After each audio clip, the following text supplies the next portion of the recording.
Update. Would I be the a-hole for refusing to babysit my boyfriend's daughter while her mother gets chemotherapy? Original post. I'm very angry at the moment, so forgive any mistakes. My boyfriend, male mid-30s, has a daughter, Gina, 10, with his ex-wife, Tess. And the ex-wife is fighting a very aggressive form of brain cancer. Now, a bit of backstory. Tess and I never did get on well. I met my boyfriend while he was in the process of getting divorced, and I think she's always thought we had an affair long before then. She hates me a lot, and so does Gina. I've been called a homewrecker, a slut, and other nice things ever since I first met them. Now, my boyfriend is usually very quick to shut down their BS, but he adores his daughter and still cares about his ex-wife as they've been together 15 years and been friends since their childhood. Ever since the diagnosis, he's been the one driving ex-wife to medical appointments and such, and has asked me the favor to look after his daughter while he's with Tess. He knows what a huge favor it is, and has thanked me profusely every time, and I know how much he needs my help. But everything went downhill a few hours ago when I was asked to bring Gina back to her mother's house.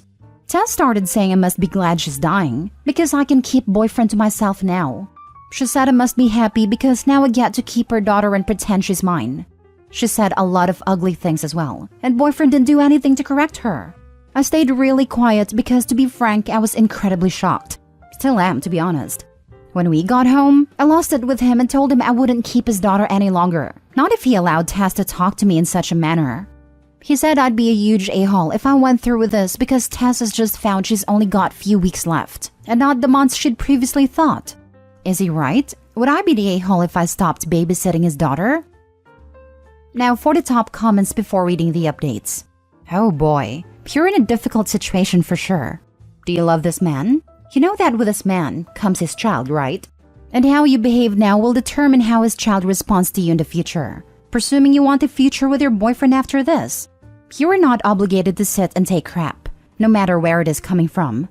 Do you understand though, this likely isn't a real her. She's literally grappling with life and death, not to mention a likely mind/mood-altering brain tumor that could have been there for years. And the amount of pain she must be in emotionally, knowing she won't be there for her daughter must be driving her crazy. Ever seen the movie Stepmom?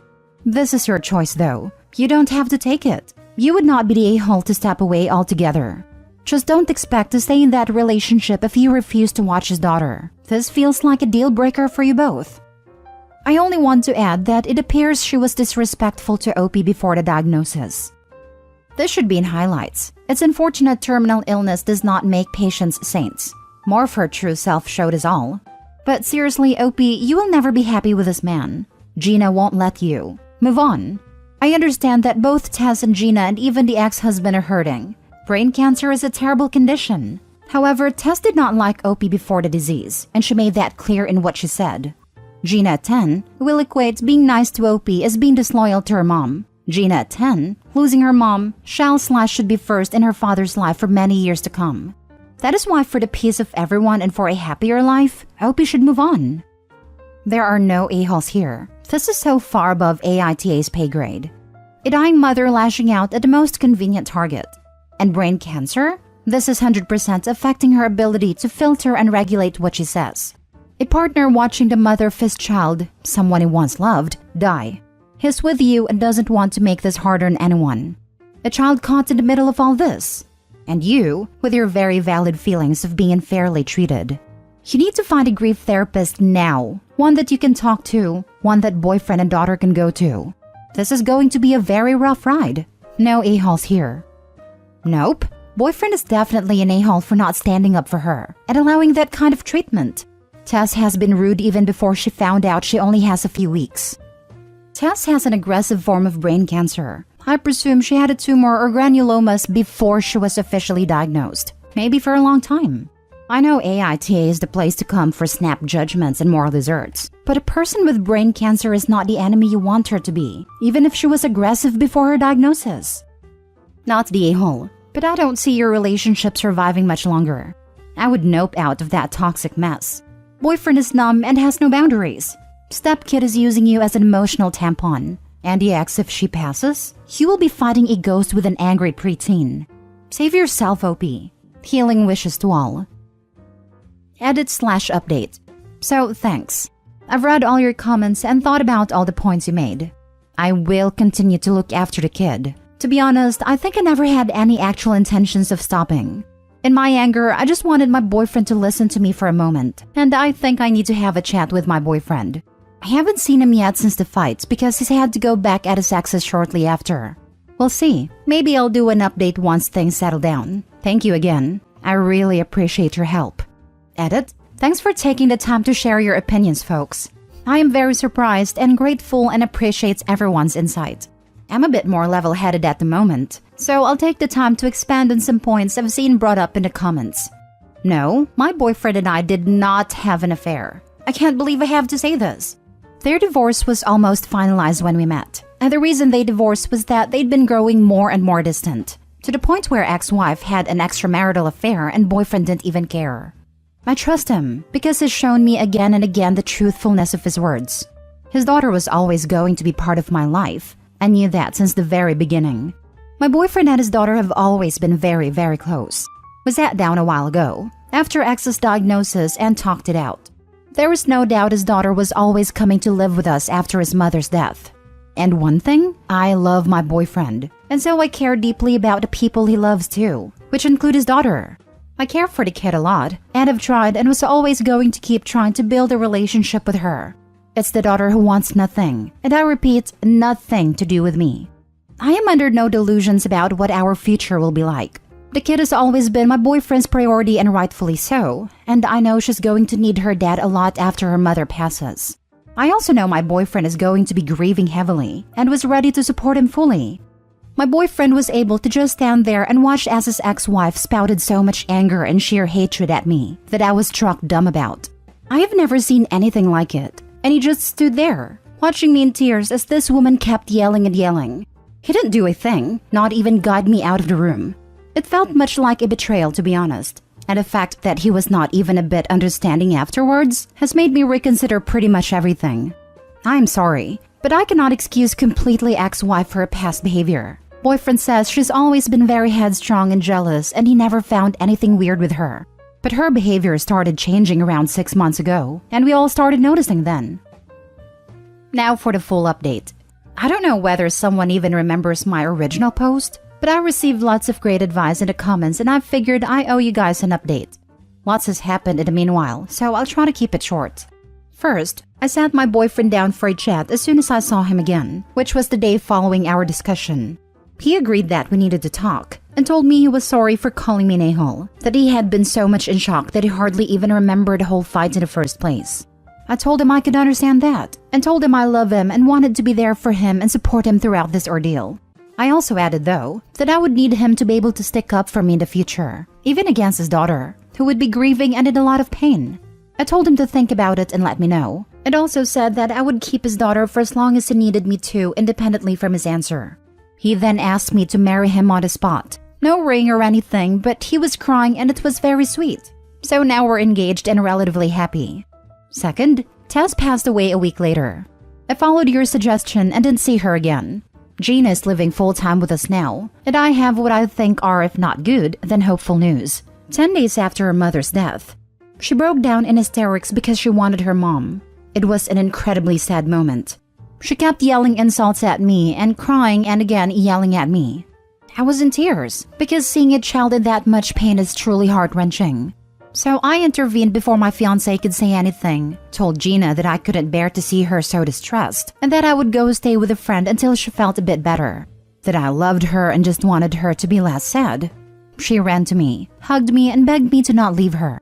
We cried together, and I think we might be on the road to healing. That is to say, thank you Reddit folks for your feedback. You're awesome. So happy to read the last paragraph of your update. It's incredibly sad for all of you. And after what Taz put you through, even though she must have been very distressed to be dying, leaving such a young kid without a mother, you're incredibly strong and good to the core to still handle it the way you are. I hope you manage to build a strong relationship with Gina and have a happy marriage.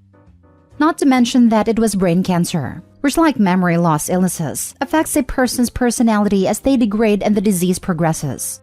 I feel so bad for them that they may never know if those words were the disease or how she actually felt. Both are awful.